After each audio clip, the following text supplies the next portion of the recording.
Hi, I'm Coach Corey Wayne, and this is my video coaching newsletter. And the topic of this newsletter is going to be clingy and creepy behaviors to avoid. Well, I've got a really good email here from a woman, and I've actually answered one or two other emails from her. And she brings up a lot of good points, and it's nice to see a woman's perspective because most of the emails and video newsletters and articles that I tend to do are from guys.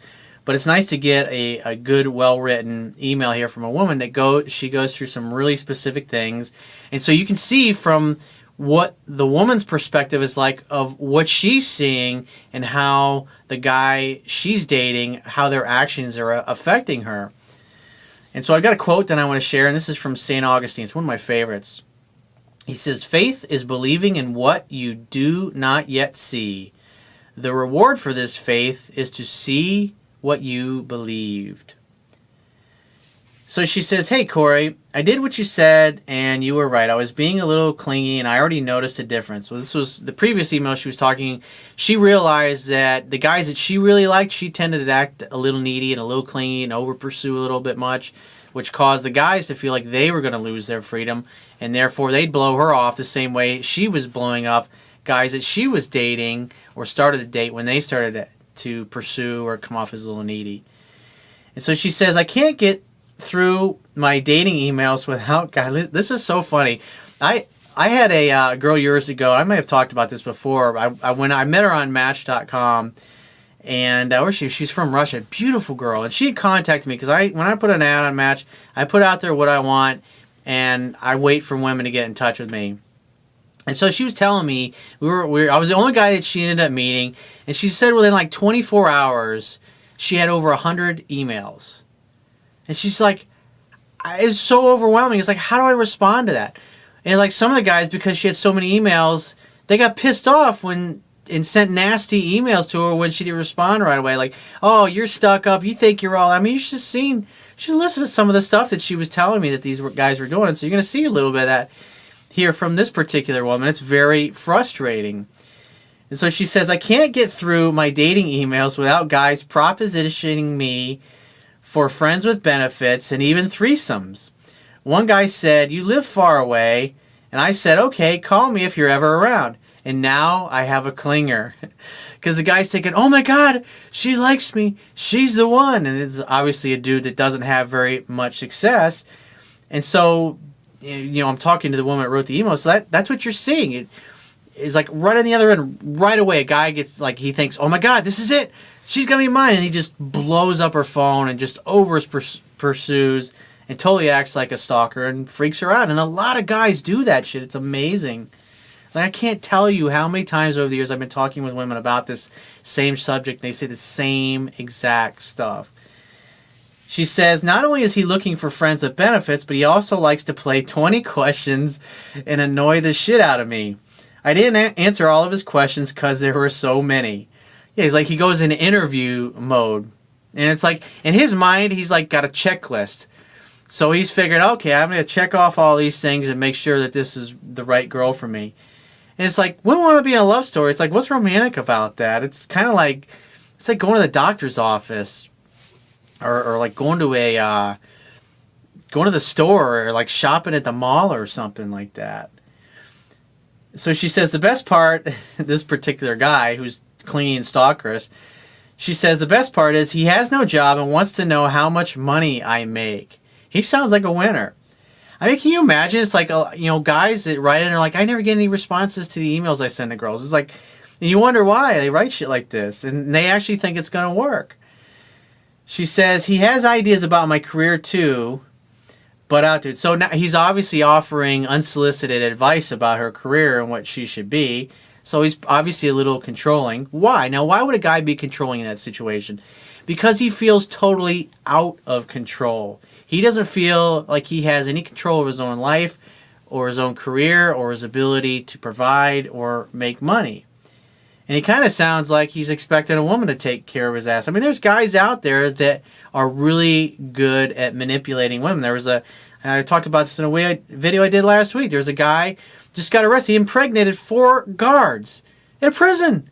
And he's having sex with, I think, like 10 of them total, and 4 of them are knocked up with his kid. He's like, "I own this prison." He's got these guards bringing in drugs and cell phones. It's just fucking, and he's always running his gang outside the prison. I mean, it's just unbelievable because he understands how to manipulate women, and he uses, obviously, the things that he knows how to do in a bad, evil way, basically. She says, he said, "What would you offer me if I came all the way out there to meet you?" Now, women with a low self-esteem, they'll fall for that shit. I mean, you see that in the news. Women that get taken for all their money. I mean, they're desperate to find love, and they just are happy to have some dude that pays attention. And she says, "Nothing. It's an honor to be with me, LOL." And she says, "Something is wrong with these men." But you got the right attitude. It really is an honor. I mean, you should feel like, hey, I'm a fucking catch. I have a lot to offer somebody. If they can't see it, I mean, it's their fucking loss, and you really should feel that way. She says, "I found a guy that I like, and he's not annoying, and he doesn't talk too much or gush over me. If this guy doesn't work out, I'm taking a break from dating. I feel like online dating has made me cynical and bitchy, when in fact I normally don't mind juggling a few guys at one time.